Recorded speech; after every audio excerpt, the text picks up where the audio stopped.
My name is Ray James and I speak with you today, proudly representing the veteran community as the Acting President of RSL New South Wales.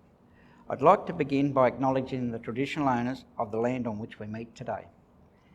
I would like to pay my respects to elders past and present. Each November 11, we gather across this great state of ours to commemorate Remembrance Day. These unprecedented times for veterans, our community, our state, our nation, and the world at large. Wherever you are this Remembrance Day, I ask that everyone take a moment to remember those who fought and died, those who have served, and those who have continued to serve their nation today. 102 years ago, the guns fell silent on the Western Front. An armistice had been reached. The war to end all wars had come to an end.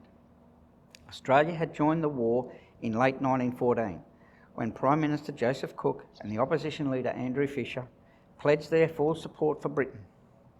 Our nation heard the bugle call, and now our sons and daughters would deploy to battlefields afar to support our allies. When those guns fell silent on this day, the 11th of November in 1918, our nation, with a population fewer than 5 million, had contributed over 416,809 men to the war effort. More than 60,000 were killed and over 156,000 either wounded, gassed or taken prisoner. In terms of deaths and casualties, this was the deadliest war that Australia had taken part in. On this day each year, we all pause for a minute's silence to remember all those who have lost their lives in wars, conflicts and operations around the globe. This year, we held 75-year commemorations for the end of hostilities in Europe and the Pacific, with the end of World War II, a war which the whole nation rose again to the challenge and saw war come to our shores. Today, our Defence Force is involved in various operations across the world, some of these ensuring people less fortunate than us can live in peace, others involved in providing humanitarian aid and assistance, and others who are assisting in combat operations or training every day to ensure that our citizens are kept safe abroad and at home. This year, our Defence Force members have served alongside our civil authorities during the bushfires. COVID-19 pandemic, our Defence Force members stood up and served alongside health workers, doctors, nurses, paramedics and our police, wherever it was helping with the quarantine at hotels or assisting at checkpoints on our state and territory borders. Our proud ADF have been there. They have continued to show the values that many before them have shown when serving our nation. Recently, our New South Wales Government has lifted restrictions for our communities to hold Remembrance Day services. This has been possible because we have all, in this great state of ours, worked hard to stop the spread of COVID-19. We have all made sacrifices and many in our community have lost jobs, businesses and loved ones during these difficult times. Even with these restrictions eased, it will unfortunately still not be possible, practical or appropriate for everyone to be able to attend in-person Remembrance Day services, including many of our members and older veterans. We hope that the community is able to show their support with their own moment of commemoration and reflection at 11 a.m. this Remembrance Day. Services can be streamed, including the service being held at the Cenotaph. Our traditions surrounding Remembrance Day have also had to evolve in the current climate. For the first time in 99 years, there will not be veterans or other members of the community on street corners across the state selling poppies as a part of our annual poppy appeal.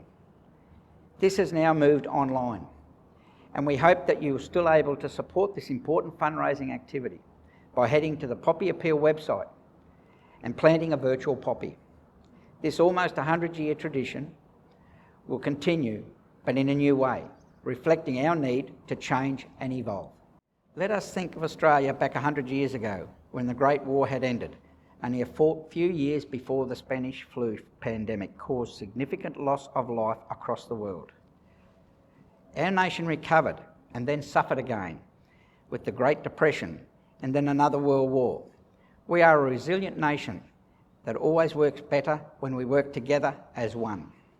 As restrictions are reduced and we again start to go back to some form of pre-COVID life, let us remember all those who have lost so much, We cannot take our freedom for granted, and perhaps life will never be what it was like prior to this COVID pandemic.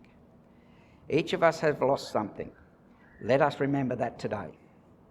Let us also remember today that more than 102,000 Australians who lost their life whilst serving our nation. Let us also think of those who have returned from war and conflict and have battled every day to readjust to life within our society. Younger veterans today have struggled like previous generations of veterans. However, it is tougher today than it was for the older veterans. Our community needs to support our veterans, even the younger veterans who struggle to find employment, struggle to find a home, and struggle to find a life post their defence service. As with all Australians right now, we have to change the way we do things, evolve and make the best of our situation. Nothing can ever take away the importance of Remembrance Day and what it means to all of us, most especially those currently serving and all veterans and their families. Those serving today and all veterans and their families have given so much to our country.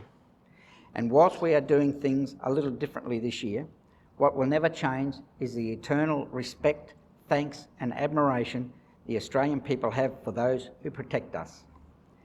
It is also very important to note that while we are all doing things a bit differently at the moment, RSL New South Wales remains open and available to support and assist veterans and their families. We continue to look at new ways to welcome and engage all veterans and to ensure that they receive the support they need, be it direct financial assistance, access to mental health support, or many of the varied ways of camaraderie that comes to life at sub-branch activities across the state. We are committed to working with the government and other veteran organisations to ensure all veterans feel supported. We can all do our bit. Either donate money to a veteran charity, employ a veteran, or engage a veteran business. They did their bit for us, now let us do ours, lest we forget.